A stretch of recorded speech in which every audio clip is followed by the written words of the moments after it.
Hello friends. When we hear of the line that says never have a plan B, never have a plan B, never have a plan A or a plan B, always have one plan and stick to it. This line recalls me of one story. This line recalls me of one story. Once upon a time, there were two kings from two different kingdoms. One was a very strong one and the other was a very weak one. It so happened that one day the stronger kingdom king decided to fight a war with the weaker one and take over his kingdom.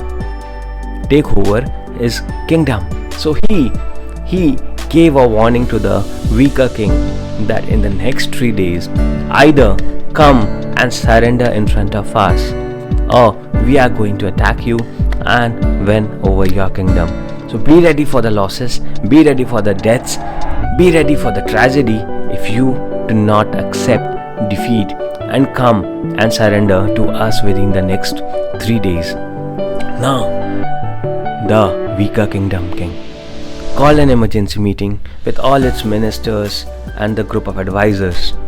Now they were very serious about it, that in the next 3 days they are going to lose their kingdom, they are going to be killed, there is going to be a huge loss of life if they do not accept defeat. So what should they be doing? Everybody started suggesting that they should accept defeat. Everybody started suggesting that this is the only option that they have. They should be accepting the defeat. They should be giving their kingdom to that stronger king and they should be losing the kingdom. But somehow the king was not ready to accept that, because a king is a king. He has his own, you can say, ego. He has his own attitude, that is why he is the king. He was somehow not ready to give up his kingdom. And because he was not ready to give up his kingdom, there was a young advisor in his group of ministers.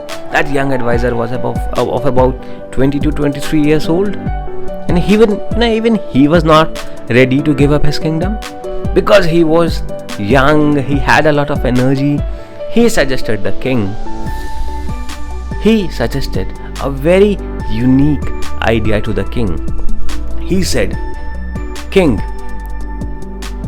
the stronger king has given us 3 days of warning, and if we do not accept defeat, they would be attacking us.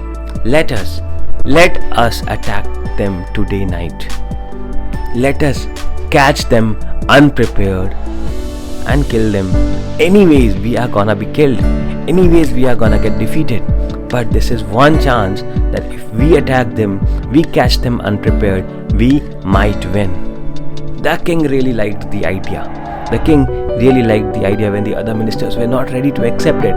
But the king saw a small chance of saving his kingdom and himself being the king. So he accepted his idea, he accepted his proposal and prepared his army to attack that very night.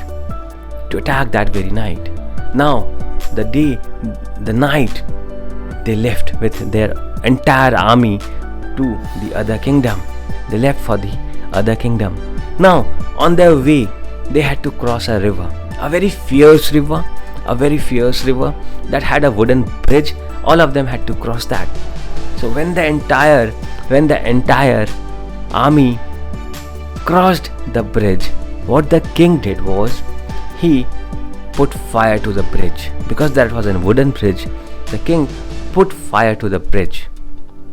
The other ministers got surprised by the king's action and asked, how would we return? The king said, "We do not have an option to return. The only option that we have is to either win or get killed. We do not have an option to return." Now this was the one thing when the king said that the army, that the people, the leaders do not have an option to return but be killed or to win. You know what the result was? It was the obvious one. The weaker king, the loser kingdom, the weaker kingdom won the war, because they caught the king other one unprepared, and the army did not have an option to not win. They did not have an option to lose. They did not have a plan B. They could not have returned back. The only thing that they could have had was to be killed or to be won, and they won. They won because the other team was not ready, was not prepared, and this team was not only ready, not only prepared, but they did not have any other option. So this brings us to my very first point that says never ever have a plan A or a plan B. Only have one plan in your life, and that one plan will make you successful. And that one plan has made me successful in the worst of my situations, in the worst of my times. Me having one plan and working hard on it has made me successful.